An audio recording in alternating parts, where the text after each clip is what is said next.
Bom dia, Natália.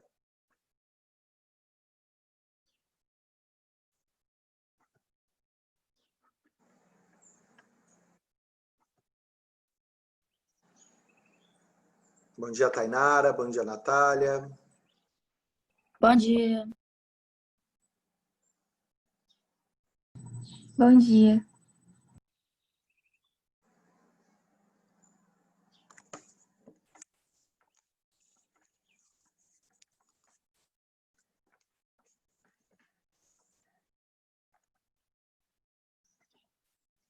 Meninas, prepara o material para bactérias hoje, Reino Monera.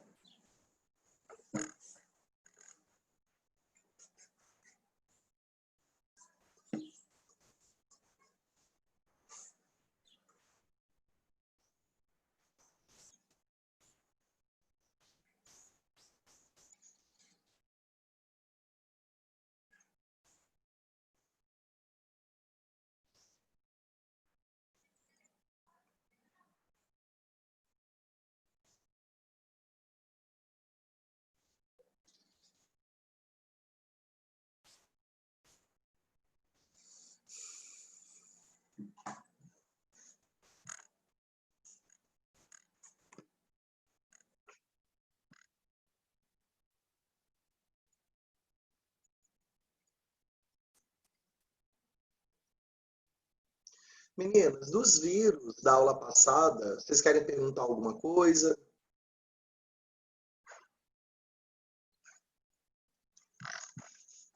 Dos vírus da aula passada, alguém quer perguntar alguma coisa? Não, tá tranquilo. Então tá.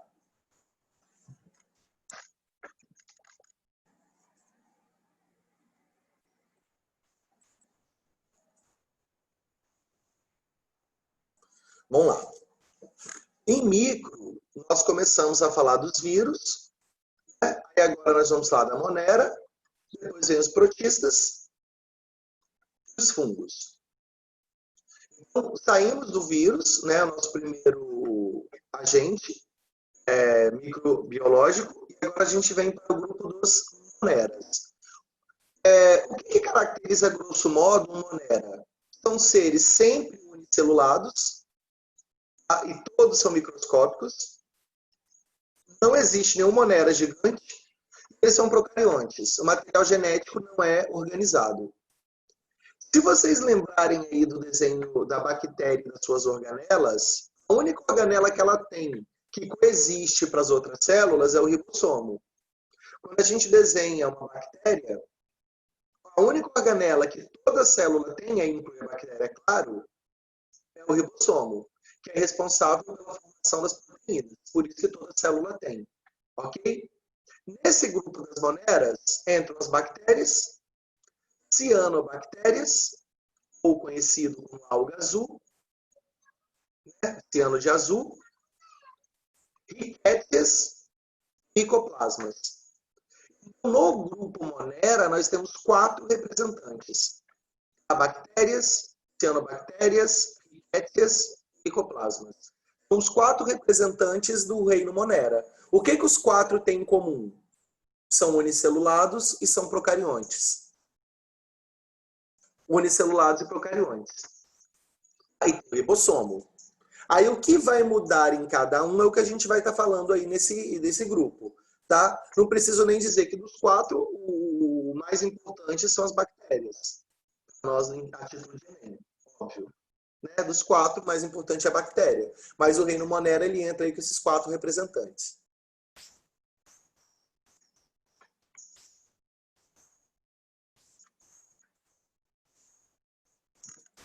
Tranquilo? O reino monera, lembra da questão da taxonomia, que você tem lá o reino, aí depois você tem o filo, depois a classe, blá, blá, blá, blá, blá, até o final. O reino monera, ele vai ter 2 filos. 2 filos. A esquizófita, que é das bactérias, e a cianófita, que são das algas azuis. Precisa gravar esse nome? Não, não precisa, mas é título mesmo de conhecimento geral, porque no Enem não vai te cobrar o filo o nome do filo de cada uma delas. E o que significa bactéria em grego? A palavra bactéria vem de bastão. Em grego, o significado de bactéria é bastão. Por quê? Nós temos, basicamente, 4 tipos de bactéria. Uma redonda, uma em formato de bastão, uma em espiral e uma em formato de vírgula. Daqui a pouco vai ter o desenho das 4. Delas, a de bastão é a maior e mais fácil de visualizar. A primeira bactéria vista a microscopia é um bastonete. Então, daí veio o nome bactéria, que significa bastão. Tá? Elas são encontradas em todos os ambientes da Terra, de longe. De longe. As bactérias são os seres vivos mais abundantes do planeta. Se você for pegar todos os seres vivos, aproximadamente 93% são bactérias. O resto, 7%, é animais, plantas, e protozoários, e fungos, e entra todo mundo aí no resto. Bactéria de longe. Só para vocês terem ideia, se eu pegar a Tainara, somente na boca da Tainara, olha que boca feia, somente na boca da Tainara, tem aí aproximadamente umas 9 bilhões de bactérias. Ou seja, tem mais bactéria na boca da Natália do que pessoas no mundo, quase. Na boca, hein? Imagina no resto do corpo. Já falando boca. Boca. Então, olha a discrepância para com os outros seres vivos, entendeu? Existe muita bactéria no mundo, muita. Ela sozinha, ela tem bem mais representância do que todos os outros seres vivos juntos. Gente, já pararam para pensar se tem 9 bilhões de bactérias na boca? Que coisa! E quando a gente beija na boca, então, que surubão que é? Né? Porque é uma troca de 9 bilhões daqui, 9 bilhões de lá. E aí vai a vida. Toda bactéria é microscópica, né? E a maioria apresenta reprodução assexuada. A maioria só vai gerar clone quando vai se reproduzir. É a reprodução básica dela.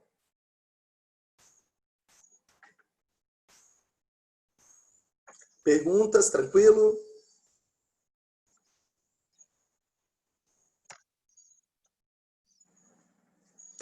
As bactérias, elas vão ser divididas em 2 grupos. As eubactérias, isso aqui já caiu no Enem, não ele perguntando o que é, mas ele citando esses nomes.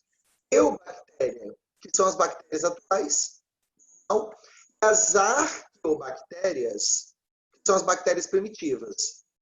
Arqueo de arqueologia, né, de antiga. O que você vai ter que tomar cuidado com essa terminologia é que quando eu falo primitiva, não obrigatoriamente foi extinto.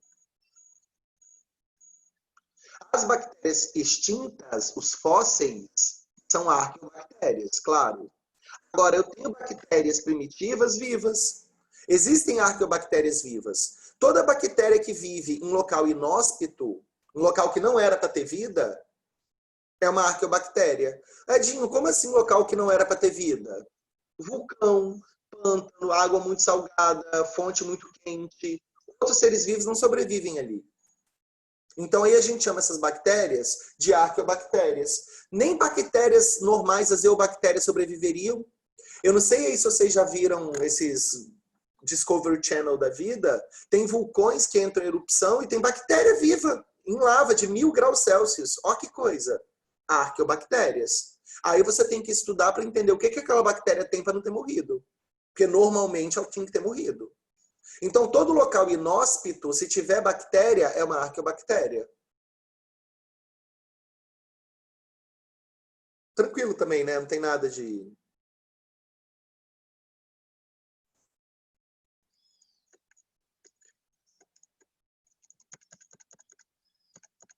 Olha só. Quando a gente fala de uma célula bacteriana, tá aqui a célula bacteriana desenhada. Vamos dar uma recapitulada nisso aqui. Uma recapitulada nisso aqui.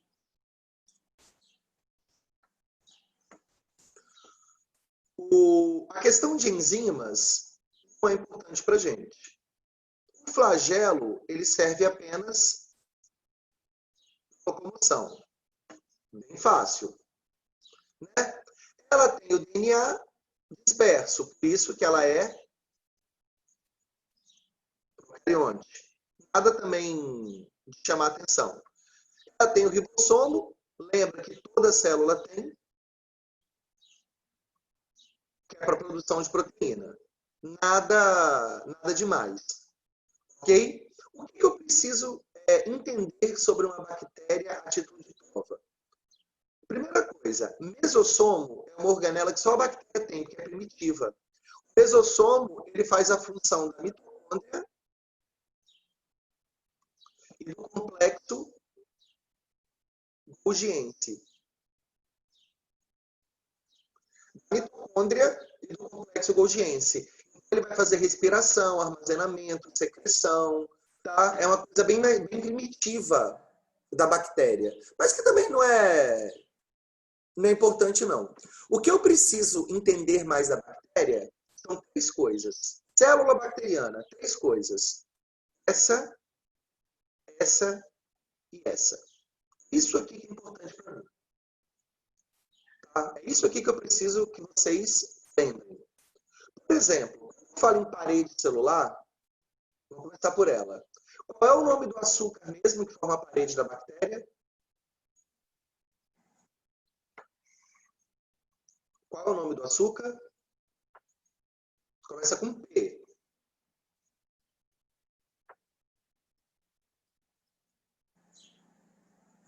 Tem um açúcar aí que forma essa parede.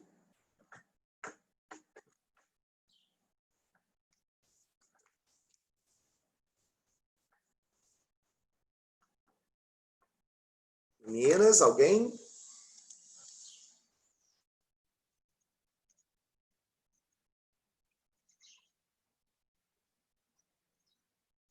Um açúcar é um polissacarídeo chamado peptideoglucano.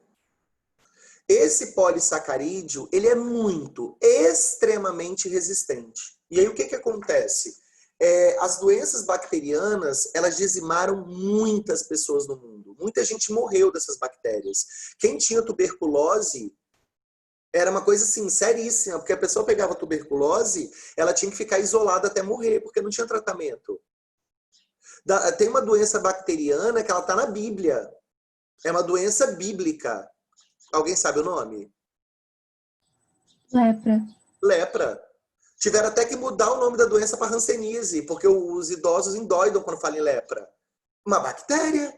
Então as bactérias, elas dizimaram muita gente, porque não tinha tratamento. E o que faz a bactéria ser tão fodona? É essa parede celular.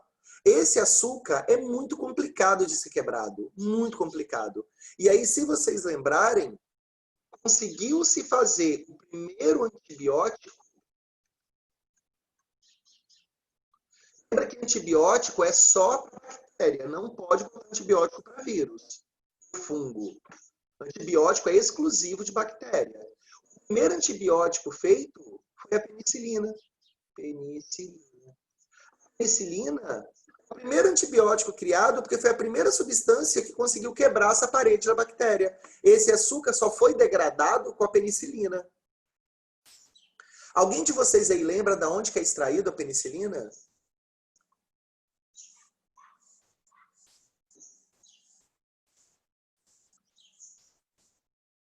Da onde que é extraída a penicilina?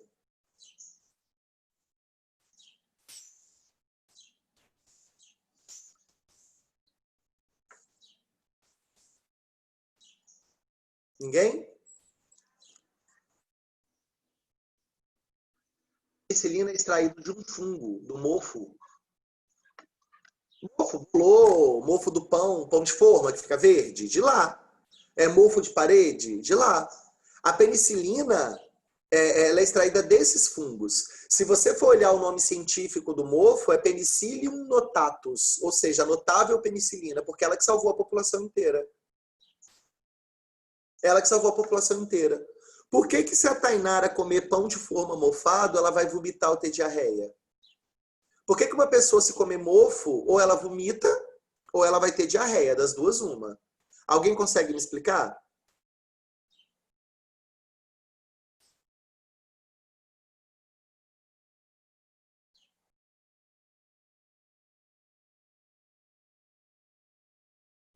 Alguém?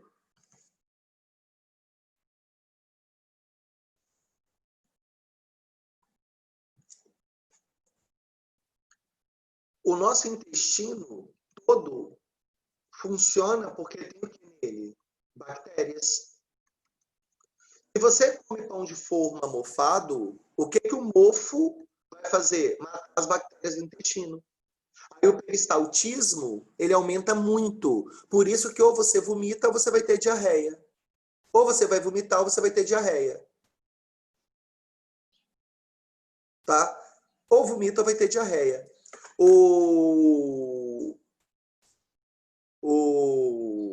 A penicilina, para vocês terem ideia, ela foi descoberta num acidente, ela foi descoberta por acaso. Um laboratório alemão, o teto do laboratório caiu, e nisso que o teto caiu, estava todo mofado, e aí o mofo caiu sobre várias placas de bactéria que estavam sendo estudadas. E aí viram que essas bactérias morreram na hora. Claro que elas não morreram pelo impacto do teto. A bactéria não morre assim. Elas morreram pelo mofo que estava no teto. Foi aí que descobriram. Foi uma cagada da ciência descobrir a penicilina. Porque ninguém nunca ia imaginar que mofo ia matar lepra. Imagina, uma pessoa leprosa falar que mofo mataria. É bem coisa hoje de simpatia de véi, né, falar isso. Ninguém acredita. Mas foi o que aconteceu. Então, ó, a parede celular, ela tem importância por isso. Porque o açúcar é extremamente resistente e a penicilina é que consegue destruir. Depois nós temos a cápsula ou parede de Gram. Depois tem uns slides que vão falar disso, aí eu vou querer pular eles, né, porque eu já vou estar falando aqui. Lembra que Gram é um cientista que descobriu que tem bactéria que tem uma cápsula extra, além da parede celular. Além da parede, existe uma parede, segunda parede, uma cápsula, que reveste a bactéria. E com isso, as bactérias elas vão ser chamadas de bactérias gram-positivas ou gram-negativas. As gram-positivas, as que têm essa parede, são mais, digamos assim, não é mais boazinha. Elas são menos nocivas. Eu vou colocar esse nome. Geralmente elas são bactérias que atuam no intestino.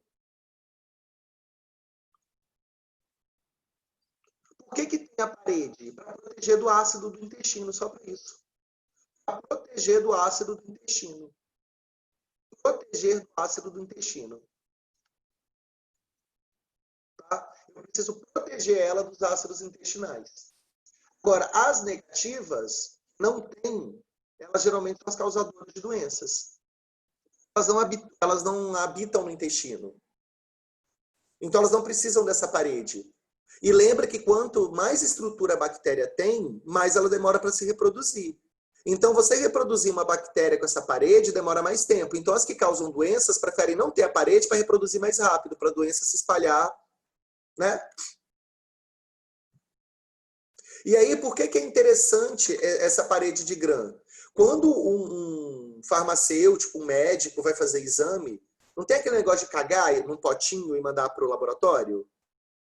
Eles jogam reagente de Gram nas fezes. Aí, se ficar roxo, tá normal. Se ficar vermelho, é porque tem bactérias nocivas. É assim que a pessoa descobre se tem infecção ou não. Tudo bem que hoje em dia faz exame de sangue, né? Quase ninguém caga no potinho mais. Mas antigamente se fazia esse exame. Se você for numa aldeia indígena, você é um médico indígena, sei lá. É assim que faz exame ainda. Manda o índio cagar e joga o reagente de Gram em cima para saber se tem ou não bactérias infecciosas na pessoa, porque é na hora o resultado. Então ainda é usado, mas né, em locais mais rudimentares. O principal da bactéria que é o plasmídio. De longe, o plasmídio. É a principal coisa que a bactéria tem. Vai ganhar uma estrelinha.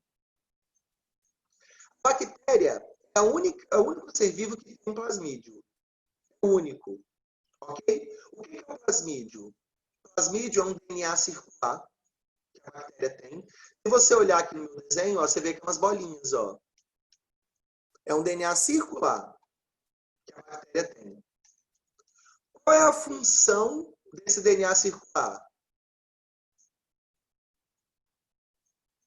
resistência química. É ele que dá resistência química à bactéria. A bactéria tem resistência a remédio por causa desse plasmídio. Então, de longe, ele é a coisa mais importante que a bactéria tem. A parede celular é fodona, mas a parede celular não é a coisa mais top da bactéria. Porque parede celular, outras células têm, fungo tem, parede celular, vegetal tem. Agora, resistência química só a bactéria que tem. Aí é dela. É uma coisa dela só. Tá? O que acontece com esse plasmídio? E aí vocês vão ter que entender isso. Esse DNA circular consegue produzir RNAs mensageiros que produzem enzimas que conseguem inativar produtos químicos. Só que aí a gente vai ter que dar uma ida lá em evolução. Porque vocês já devem ter ouvido a pessoa falar bem assim: ah, se você tomar antibiótico errado, seu corpo cria resistência. É errado, tá? Evolutivamente não tem como. Darwin não concorda com isso. Você vai ter... Vamos lembrar aqui uma coisa de evolução. Por que no Polo Norte todo urso é branco? Por que o urso polar é branco lá no Polo Norte? Por que todo urso no Polo Norte é branco? Vamos lembrar aqui de evolução. Tem a ver, tipo, com a camuflagem, porque sempre é neve, essas coisas assim? Tem, Tainara, no sentido que ele ser branco, ele se camufla melhor, mimetismo, tá. Mas a pergunta é, por que todo urso é branco? É melhor ser branco, claro. Mas por que todo urso é branco? Porque os outros morreram. Porque quem respondeu? Natália? Isso aí. É. O que aconteceu com os ursos marrons? Morreram. O urso marrom ficou branco para se adaptar? Não. Ele morreu. Por que na floresta, lá no Canadá, não tem urso branco? Nasce urso albino. Por que na floresta todo urso é marrom? Cadê o urso branco da floresta? Morreu também. Ele não ficou escuro. Ele morreu. Aconteceu uma era glacial. Fudeu tudo. Amanhã. Tá tudo congelado. O que aconteceu? O que vai acontecer comigo, com a Natália, com a Tainara, com o Linhares inteiro? Morrer. O que vai acontecer com os esquimós? Vão sobreviver. Vocês entendem que evolução, para Darwin, é mais uma questão de sorte? Claro que o mais forte, mais adaptado, sobrevive. Só que ser o mais forte e ser o mais adaptado é uma questão de sorte, Darwin fala. Porque você não escolhe isso. Você não tem essa opção. Como a gente acredita, como que Lamarck acreditava, que era uma opção do ser evoluir. Criar mecanismos para se adaptar. Não é assim que funciona. Se acontecer uma era glacial, os esquimós sobrevivem, porque eles já são adaptados, já são fortes a isso. Nós não. Agora, aconteceu um superaquecimento, vamos inverter, amanhã a Terra está pegando fogo. Aí os esquimós morrem. É sorte, não tem como você escolher. O gafanhoto é verde. E ele vive na grama que é verde. Vocês acham que o gafanhoto sabe que ele é verde? Ele tem noção disso? Não, não tem. Mas o que aconteceu com todo gafanhoto verde que inventou de sair da grama e morar em outro lugar? Vamos supor que tem um gafanhoto verde que inventou de dar uma pinta, saiu da grama e foi morar na árvore. O que aconteceu com ele? Morreu. Só sobreviveu quem estava lá. Quem ficou na grama. Pode nascer um gafanhoto marrom na grama? Pode. O que acontece com um gafanhoto marrom na grama? Morre também. Agora, vai numa árvore. Qual é a cor do gafanhoto na árvore? Marrom. Olha que coisa engraçada. Na árvore, o gafanhoto é marrom. Mas não é uma escolha do gafanhoto. É porque todo gafanhoto marrom que nasceu na grama morreu, todos que nasceram na árvore sobreviveram. Todo verde que nasce na grama vive. Todo verde que vai para a árvore morre. Com o tempo, isso se estabiliza. É melhor nascer marrom ou é melhor nascer verde? Depende de onde você vai nascer. Olha o urso polar. É melhor nascer branco ou marrom? Depende de onde você nasce. Então, por isso que Darwin fala que é mais uma questão de sorte. Então, quando a gente vem aqui para a bactéria, você não pode falar que a bactéria tem resistência. Não cola não isso. O que vai acontecer? A célula, não sei se vocês conseguem observar aqui no meu desenho ilustrativo, ela tem vários plasmídios. Eu vou precisar muito que você entenda isso. Ela tem vários plasmídios. Eu vou representar aqui, ó, esses plasmídios. E aí, alguém está com alguma infecção e vai tomar amoxicilina, antibiótico. O que acontece com a amoxicilina? Eu vou supor que essas duas bactérias, elas nasceram, já eram resistentes à amoxicilina. Elas nasceram assim. Essas outras bactérias aqui, ó, não são resistentes. Então, eu posso ter a bactéria A e a bactéria B. A bactéria B nasceu resistente à amoxicilina.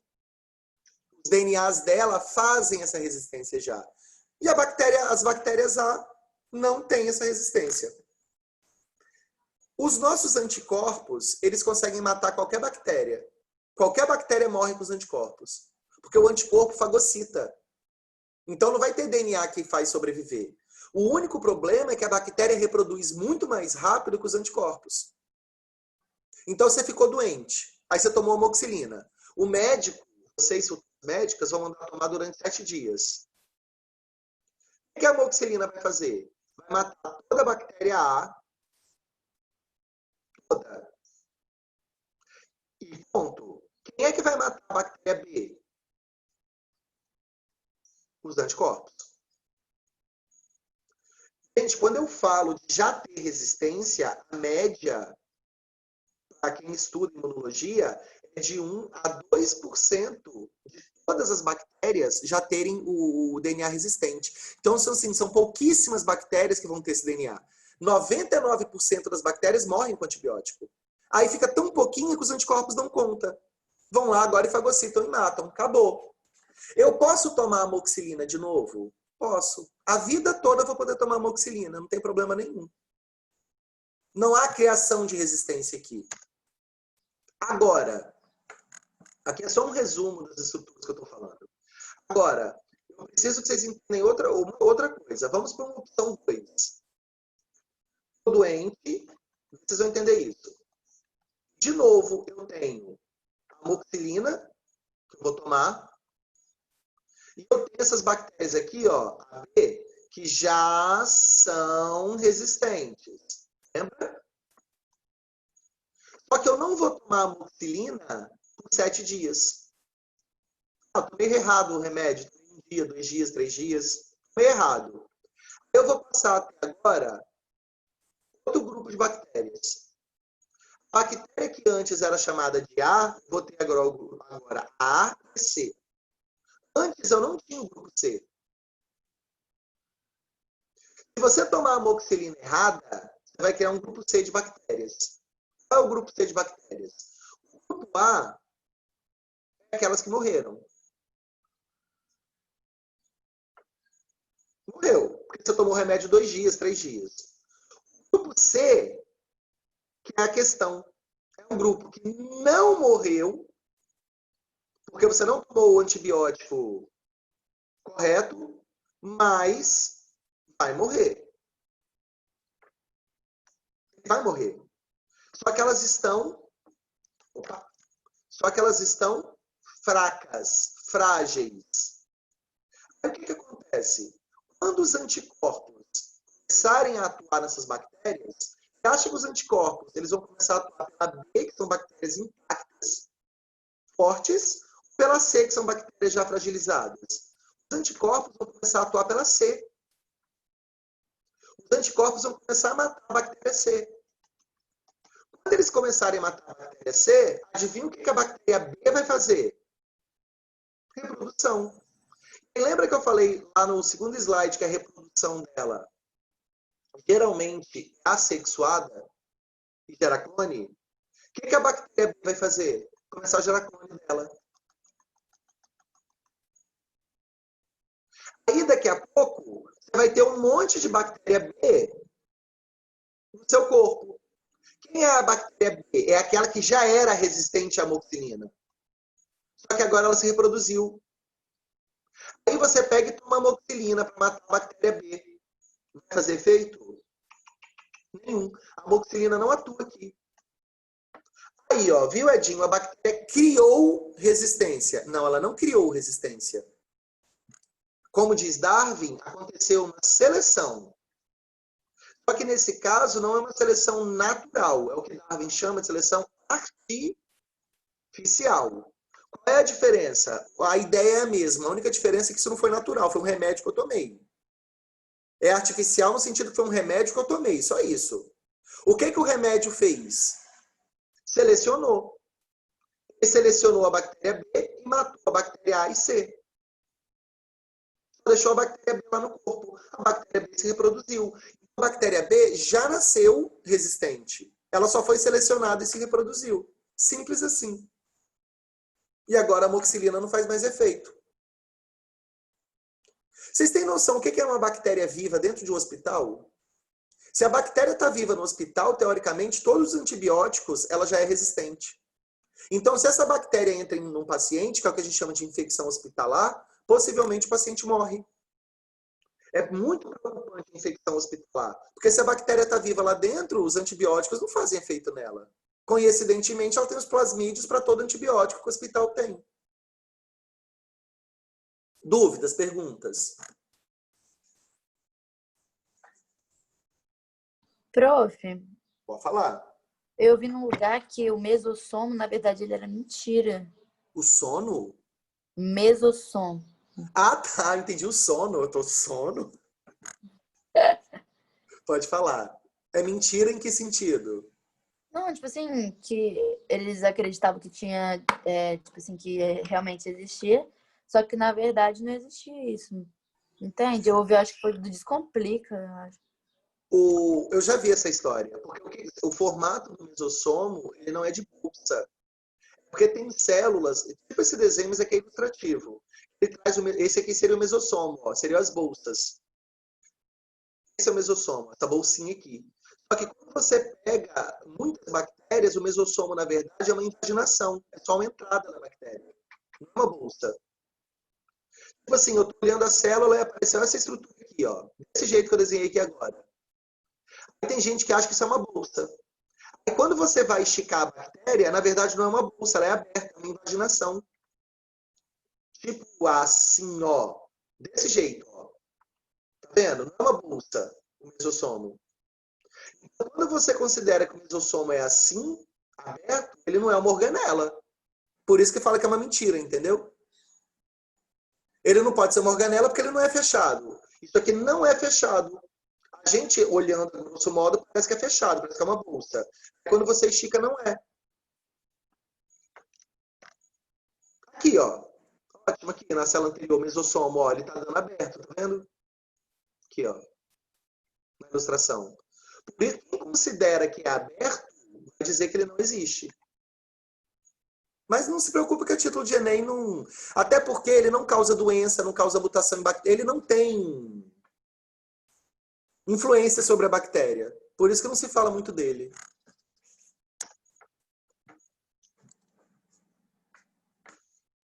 Ó, Prof, pode falar, Tainara. volta lá rapidinho. Tá, aí esses que criaram não, que já eram resistentes e se reproduziram. Aí como é que eu faço? Eu trato com outro antibiótico ou vai Outro ficar lá? antibiótico. Ah, tá. Tanto é que a Tudo bem. penicilina, ela foi o primeiro antibiótico, mas hoje existem outras substâncias. Vários outros antibióticos. Entendi. Ó, tá aqui as 4 formas de bactéria que eu tinha falado para vocês. Coco, que parece coco mesmo, fruta. Vibrião, espirilo e bacilo. Como eu já disse para vocês. O que eu quero aqui acrescentar só que o nome da bactéria ele é dado pela forma. Toda bactéria, o nome dela é dado pela forma. Então, por exemplo, você vai fazer exame de fezes, onde tem muitos cocos. Aí você vai achar os nomes lá, Streptococcus, Sperilococcus, Diplococcus. Todo o nome da bactéria do cocô tem um coco no final. Por quê? Porque elas são redondas. Qual é o nome da bactéria que causa cólera? Vibrio cholerae. Qual é o nome da bactéria da tuberculose? Bacilo de Koch. Pneumonia, Bacillus turgiensis. Ou seja, todo nome de bactéria é dado pelo formato do corpinho dela. Sempre o nome da bactéria é o formato do corpinho dela. Tá? Isso é regra. Aí aqui, por exemplo, ó, ele vai falar dos cocos. As bolinhas, ó, bactéria de bolinha, do cocô, muito comum. Quando são duas bolinhas, a gente vai falar de diplococos, de 2. Streptococcus, quando são várias, ó, parece uma salsicha grande, uma negocinho de salsicha. Tá vendo? E estafilococcus, quando você tem, parece um cacho de uva, porque elas embolaram. Você tem vários streptococcus aqui. Tem um streptococcus, outro. A gente chama de estafilococcus. Também para vocês não é importante ficar gravando esses nomes. É só entender que coco é porque lembra fruta mesmo, é redondo.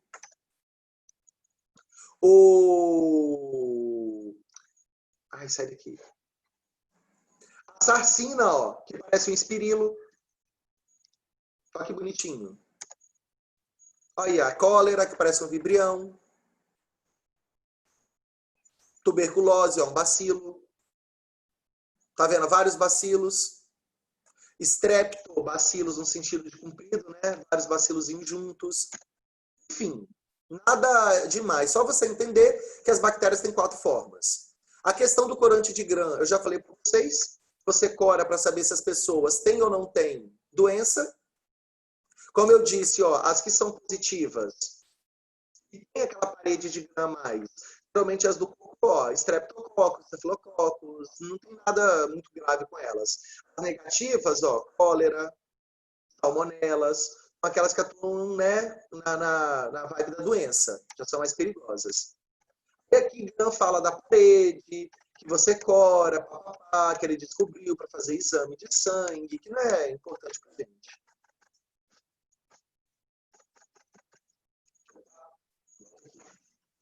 Tranquilo até aí? Prof, mas o que vai corar? É o corante de Gram. Não, o que vai corar? Ele cora o quê? A parede da bactéria. Ah, tá. Você joga o corante. Opa. Aqui. Você joga o corante. Aqui, ó. Você joga um corante. Toda aquela que tem a parede vai ficar azul ou violeta. Eu falo rosa porque geralmente fica rosinha. Eu já vi ele, tá? Ela vai ficar rosinha. O cocô fica todo rosa. Aí, mais ou menos aqui, ó. Aqui, ótimo.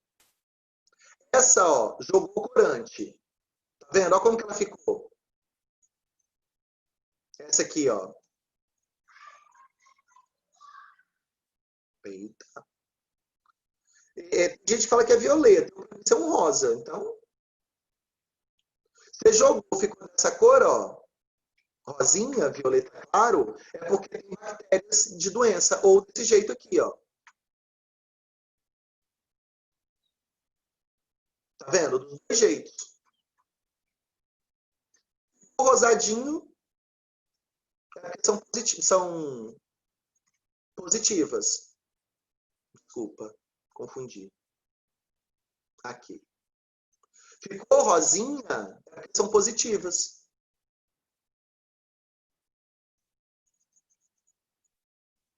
Tem a parede de Gram. Não ficou rosinha, aqui, ó, nesse caso, ó, não ficou rosinha, é porque é negativa. ela não tem a parede de Gram. E aí, o que significa? Doença. Então, o normal é ficar rosa. Tem que ficar rosa. Quando não fica, é que a pessoa é doente. É como eu falei, é um teste mais de indígenas, né? Uma coisa meio rápida, um teste rápido de fazer.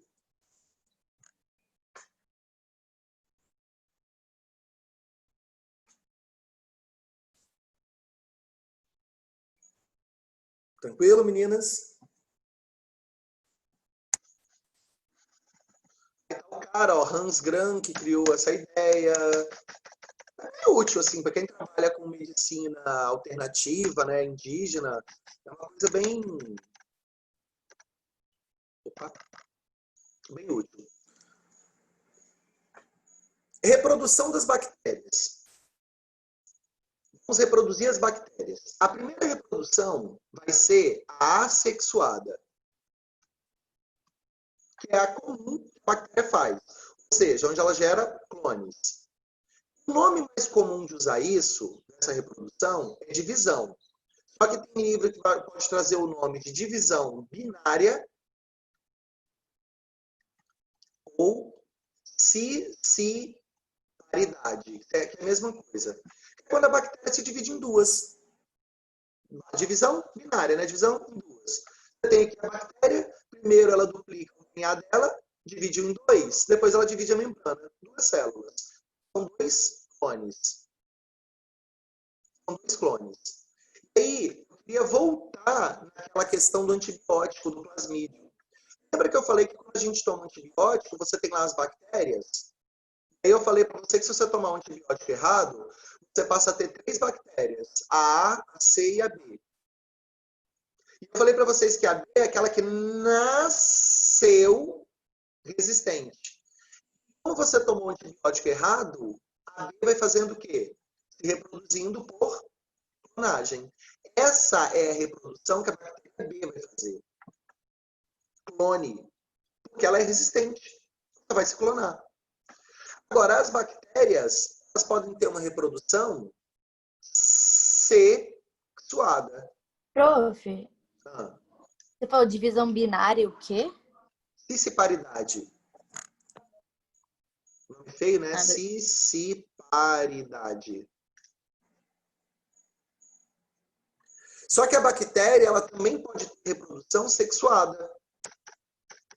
É mais difícil de acontecer, mas ela pode fazer. A reprodução sexuada, ela acontece de 3 formas. A primeira é chamada de transformação. O que é transformação? A bactéria, eu vou chamar aqui de bactéria A, ela morre.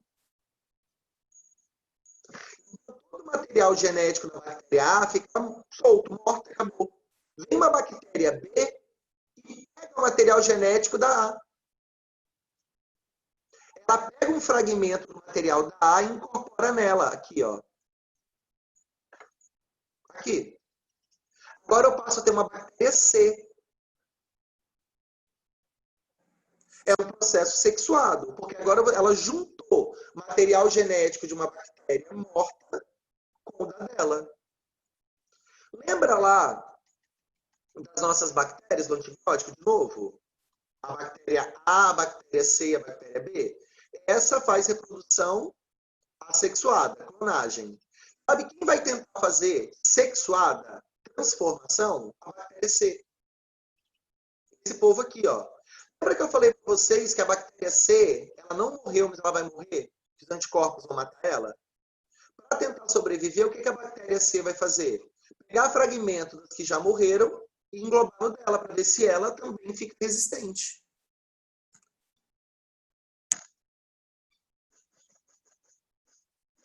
Tem um segundo processo chamado de transdução ou condução. Que processo é esse? É quando um vírus conduz o material genético de uma bactéria para outra. Ó, o vírus vem, um bacteriófago, traz o material genético de uma bactéria para outra. Esse material genético é incorporado. Depois ele se multiplica junto. E, fim, a bactéria bactéria agora tem material genético de outra. A transdução é parecida com a transformação. A diferença é que a transformação, a bactéria pega o material genético da outra no citoplasma, ela pega. Já na transdução é um vírus que traz. Mas a ideia é a mesma. Incorporação de material genético de outra bactéria. Só que na transdução é um vírus que traz esse material genético para você. E tem a terceira e última, que seria a conjugação. Que é quando a bactéria troca material genético, uma relação mesmo conjugal, tá? Um casamento. O que ela faz? Junta duas bactérias, elas fazem uma ponte citoplasmática, uma ponte entre os citoplasmas, e uma bactéria injeta o material genético na outra. Aí observa que nesse caso ninguém morreu. Não houve morte.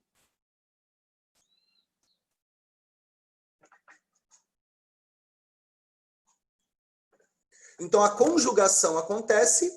Aqui no caso ele está mostrando o vermelho passando para o de baixo. Uma troca de DNA. É uma reprodução sexuada. Não deixa de ser. Meninas, sobre reprodução, vocês querem perguntar alguma coisa?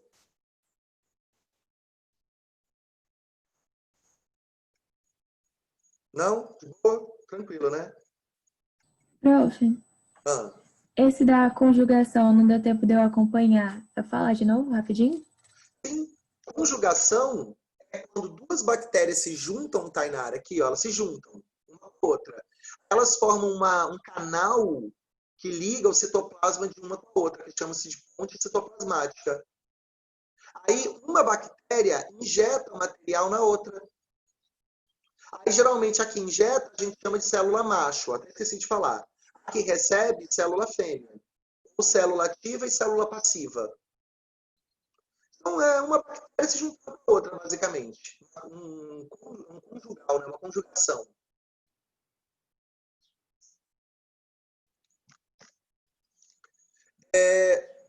Tem uma coisa que as bactérias fazem, mas fungo também faz. Só estou adiantando o processo para vocês não acharem que é só bactéria. É chamado de esporulação. Que diacho é isso? Se a bactéria ficar num local não propício, não bom, não ideal, ela pode esporular. Ela seca, ó, seca. E esse esporo pode durar, vou botar aqui, infinito de tempo. Não se tem quanto tempo esse esporo pode durar ali. E aí a bactéria só volta a se desenvolver, ou o fungo, quando o local ficar propício de novo. Vocês já ouviram filmes do Egito que quando você acha uma tumba, um sarcófago, que está lá 10 mil anos guardados, existem maldições e doenças lá dentro? Alguém já viu um filminho que fala disso? Ou não? Sim. A maldição do faraó, que a pessoa achou uma caverna, um sarcófago, aí quando foi entrar, pegaram uma doença gravíssima e morreu todo mundo. Esporulação. Eu posso ter bactérias de 10, 20 mil anos esporuladas, guardadas no local. Quando o ar entra, o oxigênio entra, ela se desenvolve.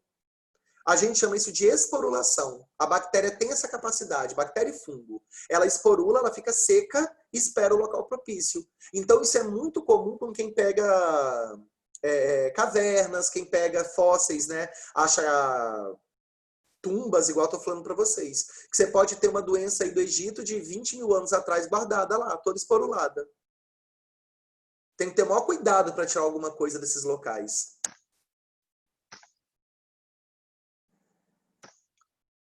Fermentação, eu já falei com vocês. Muito, a gente falou da fermentação. Tá? E aí, hoje, eu não queria falar da questão das doenças bacterianas. Eu vou deixar para a semana que vem, pode ser? Até porque já são 10h50 também já. Aí semana que vem a gente continua. Aí eu termino de falar de bactérias e doenças. Meninas, bom estudo para vocês. Prof, Tipo, a bactéria ela seca e aguarda o momento e local propício para se desenvolver, continuar a se desenvolver. Isso. Ah, tá. Aí que eu te falei desses sarcófagos, né, egípcios, que rola toda essa vibe aí de doenças e maldição. E fungo também faz isso, tá? Natália, lembra disso.